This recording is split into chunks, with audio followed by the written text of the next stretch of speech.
सतगुरु पातशाह दी पावन पवित्र हजूरी विच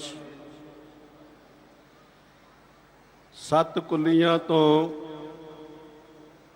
सत पत्तियां बने होए पवित्र इतिहासक नगर बिलगा विखे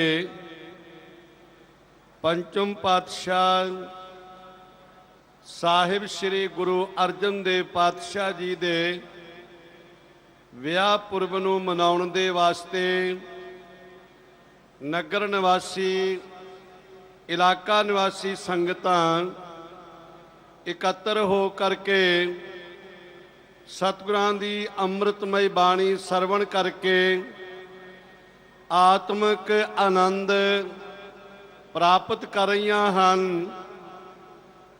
पंथ दे महान विद्वान ज्ञानी भगवान सिंह जी जौहल संगतां प्यार नाल कहिंदियां ने स्टेज दी सेवा बाखूबी शरधा ते भावना नाल निभा रहे ने और आउण वाले गुरु के महान कीर्तनियां बारे आप जी नूं जाणू करवाया है। भाई दविंदर सिंह जी जो पता लगे इस नगर दे जमपल ने और इस नगर प्रति जो उन्हां दी भावना जो शरधा सत्कार है उस नूं सिर झुकदा है। आप हर संगरांद दे उत्ते आके कीर्तन करना, जे विदेश विच होण ते जत्थे दा प्रबंध करना और हर साल ही पातशाह जी दे विआह पुरब नूं मनाउण दे वास्ते गुरुद्वारा साहिब दी प्रबंधक कमेटी दे सहयोग दे नाल महान गुरमत समागम करवा के संगतां नूं शब्द गुरु दे नाल जोड़ना एक बहुत बड़ी सेवा है। ऐसे गुरु के कीर्तनीय जो देश ते विदेश विच कीर्तन राही प्रचार राही संगतां नूं जोड़दे ने, ऐसे गुरु के कीर्तनियां ते पंथ नूं हमेशा ही मान रहा और मान रहेगा। गुरु के कीर्तनीय जिस तरह ये गुरमत दा प्रचार कर सकते ने शायद होर इस तरह कोई बहुता ना कर सकन। गल याद आउंदी है गुरु के महान कीर्तनीय भाई साहब भाई हीरा सिंह जी दी। बहावलपुर दी धरती ते गए, एक परिवार ने बेनती की, भाई साहब जी तुसी साडी बच्ची दे आनंद कारज करवाउणे ने। ए बच्चियां ने आप जी हुणे ही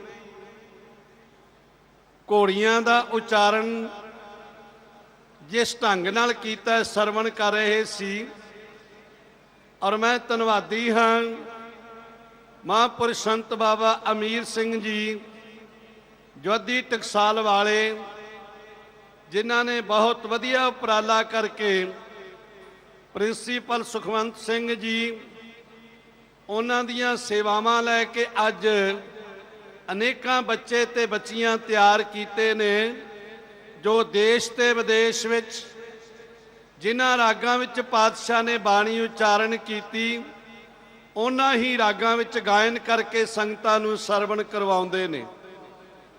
बच्चियां ने घोड़ियां दा गायन कीता है और आप जी ने हुणे ही लावां दा उच्चारण जो करना है, गायन करना है, कीर्तन करना है, राग दे विच वो सरवण करना है।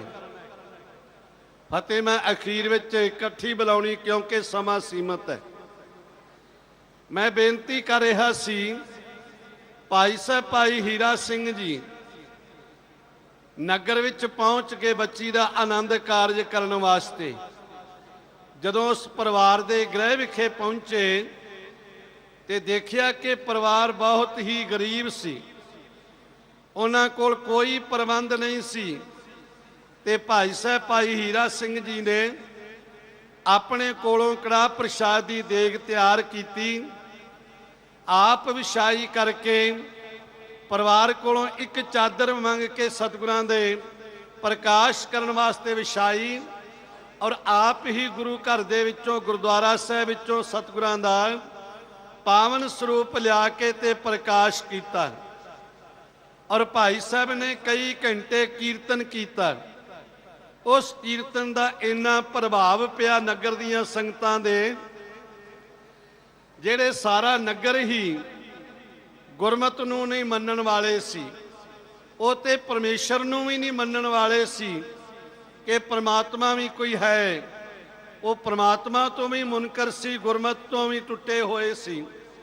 ਸਾਰੇ ਨਗਰ ਨੇ ਇਤਿਹਾਸ ਗਵਾਹ ਹੈ ਕਿ ਭਾਈ ਸਾਹਿਬ ਜੀ ਦਾ ਕੀਰਤਨ ਸੁਣ ਕੇ, ਸੇਵਾ ਸਰਵਣ ਕਰਕੇ, ਭਾਵਨਾ ਦੇਖ ਕੇ, ਸੇਵਾ ਪ੍ਰਤੀ ਸ਼ਰਧਾ ਦੇਖ ਕੇ ਸਾਰੇ ਨਗਰ ਨੇ ਅੰਮ੍ਰਿਤ ਛਕ ਲਿਆ। ਜਿਹੜੇ ਕਹਿੰਦੇ ਸੀ ਪ੍ਰਮਾਤਮਾ ਹੈ ਹੀ ਨਹੀਂ, ਜਿਨ੍ਹਾਂ ਨੂੰ ਗੁਰਮਤਿ ਦੀ ਗੱਲ ਦਾ ਕੋਈ ਸਮਝ ਹੀ ਨਹੀਂ ਸੀ, ਉਹ ਕੀਰਤਨ ਤੋਂ ਪ੍ਰਭਾਵਿਤ ਹੋ ਕੇ ਹੀ ਅੰਮ੍ਰਿਤ ਛਕ ਕੇ ਗੁਰੂ ਵਾਲੇ ਬਣ ਗਏ। ਇਹ ਗੁਰੂ ਕੇ ਕੀਰਤਨੀਆਂ ਦੀ ਇਹ ਵੱਡੀ ਦੇਣ ਹੈ। ਭਾਈ ਦਵਿੰਦਰ ਸਿੰਘ ਜੀ ਪੰਥ ਦੇ ਮਹਾਨ ਕੀਰਤਨੀਆਂ ਦੇ ਵਿੱਚੋਂ ਪਹਿਲੀ ਕਤਾਰ ਦੇ ਕੀਰਤਨੀਏ ਨੇ ਔਰ ਮੈਂ ਪਹਿਲਾਂ ਵੀ ਬੇਨਤੀ ਕੀਤੀ ਹੈ, ਪੰਥ ਨੂੰ ਮਾਣ ਹੈ ਇਹਨਾਂ ਦੇ ਉੱਤੇ। ਇਹ ਕੇਵਲ ਇੱਥੇ ਬਿਲਗੇ ਵਿੱਚ ਹੀ ਨਹੀਂ, ਲੁਧਿਆਣੇ ਵਿੱਚ ਵੀ, ਹੋਰ ਵੀ ਅਨੇਕਾਂ ਸਥਾਵਾਂ ਤੇ ਬਹੁਤ ਵੱਡੇ ਵੱਡੇ ਗੁਰਮਤਿ ਸਮਾਗਮ ਕਰਵਾ ਕੇ ਆਪ ਜੁੜਦੇ ਨੇ, ਸੰਗਤਾਂ ਨੂੰ ਜੋੜਦੇ ਨੇ। ਅੱਜ ਲੋੜ ਹੈ ਐਸੇ ਗੁਰੂ ਕੇ ਨਿਸ਼ਕਾਮ ਕੀਰਤਨੀਏ ਜੋ ਆਪ ਜੀ ਸ਼ਬਦ ਭੇਟਾ ਦਿੰਦੇ ਹੋ, ਉਹਦੇ ਵਿੱਚੋਂ ਇਹ ਧਰਮ ਦੇ ਕਾਰਜ ਕਰਦੇ ਨੇ, ਗਰੀਬਾਂ ਦੀ ਮਦਦ ਕਰਦੇ ਨੇ, ਬੱਚੇ ਬੱਚੀਆਂ ਨੂੰ ਕੀਰਤਨ ਸਿਖਾਉਣ ਵਾਸਤੇ ਉਪਰਾਲਾ ਕਰਦੇ ਨੇ। ਹੁਣ ਆਪ ਜੀ ਨੇ ਲਾਵਾਂ ਸਰਵਣ ਕਰਨੀਆਂ ਨੇ, ਬੱਚੇ ਦਾ ਆਨੰਦ ਕਾਰਜ ਹੁੰਦਾ ਸਤਿਗੁਰੂ ਦੀ ਹਜ਼ੂਰੀ ਦੇ ਵਿੱਚ। ਆਪ ਨੇ ਕਈ ਵਾਰੀ ਖਿਆਲ ਕੀਤਾ ਹੋਣਾ, ਲਾਵਾਂ ਤੋਂ ਪਹਿਲਾਂ ਸਤਿਗੁਰਾਂ ਨੇ 3 ਸ਼ਬਦ ਉਚਾਰਨ ਕੀਤੇ ਨੇ, ਲਾਵਾਂ ਬਾਅਦ ਵਿੱਚ ਉਚਾਰਨ ਕੀਤੀਆਂ ਨੇ। ਪਹਿਲੇ ਕੁਚੱਜੀ ਦਾ ਸ਼ਬਦ ਆਉਂਦਾ ਹੈ, ਫਿਰ ਸੁਚੱਜੀ ਦਾ ਸ਼ਬਦ ਆਉਂਦਾ ਹੈ, ਫਿਰ ਗੁਣਵੰਤੀ ਦਾ ਸ਼ਬਦ ਆਉਂਦਾ ਹੈ ਤੇ ਫਿਰ ਲਾਵਾਂ ਦਾ ਸਤਿਗੁਰਾਂ ਨੇ ਉਚਾਰਨ ਕੀਤਾ। ਪਹਿਲੋਂ ਆਪਣੇ ਵਿੱਚੋਂ ਔਗਣ ਤਿਆਗਣੇ ਨੇ ਸਿੱਖ ਨੇ, ਫਿਰ ਗੁਣ ਗ੍ਰਹਿਣ ਕਰਨੇ ਨੇ ਸਿੱਖ ਨੇ, ਤੇ ਫਿਰ ਗੁਣਵੰਤੀ ਬਣ ਕੇ ਗੁਣਾਂ ਨੂੰ ਗ੍ਰਹਿਣ ਕਰਕੇ ਆਪਣੇ ਪਿਆਰੇ ਪ੍ਰੀਤਮ ਦੇ ਨਾਲ ਮਿਲਾਪ ਹੋਣਾ ਸਿੱਖ ਦਾ। ਕਿਉਂਕਿ ਸਤਿਗੁਰਾਂ ਨੇ ਅੰਮ੍ਰਿਤਮਈ ਬਾਣੀ ਵਿੱਚ ਜੀਵਨ ਨੂੰ ਇੱਕ ਇਸਤਰੀ ਰੂਪ ਵਿੱਚ ਹੋ ਕੇ ਉਚਾਰਨ ਕੀਤਾ ਹੈ। ਪਤੀ ਪਰਮੇਸ਼ਰ ਹੈ, ਜਿਵੇਂ ਜਗਿਆਸੂ ਇੱਕ ਇਸਤਰੀ ਦੇ ਰੂਪ ਵਿੱਚ ਹੈ, ਪਰਮਾਤਮਾ ਪਤੀ ਦੇ ਰੂਪ ਦੇ ਵਿੱਚ ਹੈ, ਤੇ ਤਾਂ ਹੀ ਉਹਨਾਂ ਦੀ ਸਾਂਝ ਪੈਂਦੀ ਹੈ। ਜਿਵੇਂ ਸੰਸਾਰਕ ਇਸਤਰੀ ਤਾਂ ਹੀ ਸ਼ੋਭਾ ਪਾਉਂਦੀ ਹੈ ਜੇ ਉਸ ਨੂੰ ਪਤੀ ਪ੍ਰਾਪਤ ਹੋ ਜਾਏ, ਕਿਉਂਕਿ ਇਸਤਰੀ ਰੂਪ ਚੇਰੀ ਕੀ ਨਿਆਈ, ਸ਼ੋਭ ਨਹੀਂ ਬਿਨ ਭਰਤਾਰੇ, ਮਾਲਕ ਤੋਂ ਬਿਨਾਂ ਸ਼ੋਭਾ ਨਹੀਂ ਹੈ। ਇਸੇ ਤਰ੍ਹਾਂ ਸਿੱਖ ਦੀ ਸ਼ੋਭਾ ਤਾਂ ਹੈ ਜੋ ਗੁਰੂ ਵਾਲਾ ਬਣ ਜਾਏ। ਇਸ ਕਰਕੇ ਸਿੱਖ ਨੇ ਬਾਣੀ ਤੇ ਬਾਣੇ ਦੇ ਧਾਰਨੀ ਬਣਨਾ ਹੈ, ਆਪਣੇ ਵਿੱਚੋਂ ਈਰਖਾ ਵੈਰ ਵਿਰੋਧ ਦਾ ਤਿਆਗ ਕਰਨਾ ਹੈ। ਪੰਚਮ ਪਾਤਸ਼ਾਹ ਜੀ ਨੂੰ ਬੇਨਤੀ ਕੀਤੀ ਸੰਗਤਾਂ ਨੇ, ਆਪ ਜੀ ਸਤਿਗੁਰਾਂ ਦੇ ਬਸਤਰਾਂ ਦੇ ਦੀਦਾਰ ਕਰਦੇ ਹੋ ਤੇ ਬਸਤਰਾਂ ਦੇ ਵਿੱਚੋਂ ਕਦੇ ਧਿਆਨ ਲਾ ਕੇ ਦੇਖਿਓ, ਸਤਿਗੁਰਾਂ ਦੇ ਦੀਦਾਰ ਪ੍ਰਾਪਤ ਹੁੰਦੇ ਨੇ। ਸਤਿਗੁਰਾਂ ਦੇ ਦੀਦਾਰ ਪ੍ਰਾਪਤ ਹੁੰਦੇ ਨੇ ਕਿ ਪਾਤਸ਼ਾਹ ਦੀ ਕਿਸ ਤਰ੍ਹਾਂ ਦੀ ਡੀਲ ਡੌਲ ਸੀ, ਕਿਸ ਤਰ੍ਹਾਂ ਦਾ ਉਹਨਾਂ ਦਾ ਪ੍ਰਭਾਵ ਸੀ, ਕਿਸ ਤਰ੍ਹਾਂ ਦਾ ਉਹਨਾਂ ਦਾ ਚਿਹਰਾ ਮੋਹਰਾ ਸੀ, ਕਿਉਂਕਿ ਉਹਨਾਂ ਬਸਤਰਾਂ ਵਿੱਚੋਂ ਸਾਨੂੰ ਝਲਕ ਪੈਂਦੀ ਹੈ। ਅੱਜ ਅਸੀਂ ਤਰਕਵਾਦੀ ਵਾਲੇ ਪਾਸੇ ਜਾਂਦੇ ਹਾਂ। ਸਿੱਖ ਧਰਮ ਵਿੱਚ ਤਰਕ ਨਹੀਂ, ਸਿੱਖ ਧਰਮ ਵਿੱਚ ਭਾਵਨਾ ਪ੍ਰਧਾਨ ਹੈ, ਸਿੱਖ ਧਰਮ ਵਿੱਚ ਸ਼ਰਧਾ ਪ੍ਰਧਾਨ ਹੈ। ਅਗਰ ਸਿੱਖ ਦੇ ਮਨ ਵਿੱਚ ਸ਼ਰਧਾ ਹੈ ਤੇ ਅੱਜ ਵੀ ਸਤਿਗੁਰੂ ਪਾਤਸ਼ਾਹ ਜੀ ਦੇ ਦੀਦਾਰ ਅਸੀਂ ਸ੍ਰੀ ਗੁਰੂ ਗ੍ਰੰਥ ਸਾਹਿਬ ਜੀ ਵਿੱਚੋਂ ਕਰ ਸਕਦੇ ਹਾਂ। ਜੇ ਸਾਡੀ ਸ਼ਰਧਾ ਨਹੀਂ, ਤੇ ਕੇਵਲ ਅਸੀਂ ਮੱਥਾ ਟੇਕਣ ਤੱਕ ਹੀ ਸੀਮਤ ਰਹਿ ਜਾਂਦੇ ਹਾਂ। ਤੁਸੀਂ ਨਗਰ ਨਿਵਾਸੀ ਕਿੰਨੇ ਵੱਡੇ ਭਾਗਾਂ ਵਾਲੇ ਹੋ ਜਿਨ੍ਹਾਂ ਦੇ ਨਗਰ ਵਿੱਚ ਆਪ ਸਤਿਗੁਰੂ ਜੀ ਆ ਕੇ ਦਰਸ਼ਨ ਬਖਸ਼ਿਸ਼ ਕੀਤੇ, ਔਰ ਇਸ ਨਗਰ ਨੂੰ ਕਿੰਨੇ ਵਾਰ ਬਖਸ਼ਿਸ਼ ਕੀਤੇ ਸਤਿਗੁਰੂ ਜੀ ਨੇ। ਆਪ ਜੀ ਦੇ ਬਜ਼ੁਰਗ ਦਰਸਾਉਂਦੇ ਨੇ, ਇਤਿਹਾਸ ਦਰਸਾਉਂਦਾ ਹੈ। ਤੇ ਮੈਂ ਬੇਨਤੀ ਕਰਕੇ ਸਮਾਪਤੀ ਕਰਾਂ। ਪੰਚਮ ਪਾਤਸ਼ਾਹ ਜੀ ਨੂੰ ਬੇਨਤੀ ਕੀਤੀ ਸਿੱਖਾਂ ਨੇ, ਕਹਿਣ ਲੱਗੇ ਸਤਿਗੁਰੂ ਜੀ ਅਸੀਂ ਗ੍ਰਸਤੀ ਹਾਂ, ਕਾਰੋਬਾਰ ਕਰਨ ਵਾਲੇ ਹਾਂ, ਆਪ ਜੀ ਕੋਈ ਉਪਦੇਸ਼ ਬਖਸ਼ਿਸ਼ ਕਰੋ। ਤੇ ਜਿਹੜਾ ਸਤਿਗੁਰਾਂ ਨੇ ਉਪਦੇਸ਼ ਦਿੱਤਾ ਹੈ ਨਾ ਪੰਚਮ ਪਾਤਸ਼ਾਹ ਸ੍ਰੀ ਗੁਰੂ ਅਰਜਨ ਦੇਵ ਜੀ ਨੇ, ਉਹ ਸਾਨੂੰ ਅੱਜ ਵੀ ਕਮਾਉਣ ਦੀ ਲੋੜ ਹੈ। ਮਹਾਕਵੀ ਸੰਤੋਖ ਸਿੰਘ ਜੀ ਨੇ ਬੜੇ ਪਿਆਰੇ ਬਚਨ ਕਹੇ ਨੇ, ਸਭਨ ਸੁਨਾਏ ਮੁਕੰਦ ਬਖਾਨੇ। ਖਿਆਲ ਵਿੱਚ ਰੱਖਿਓ, ਮਹਾਕਵੀ ਸੰਤੋਖ ਸਿੰਘ ਜੀ ਸ੍ਰੀ ਗੁਰ ਪ੍ਰਤਾਪ ਸੂਰਜ ਗ੍ਰੰਥ,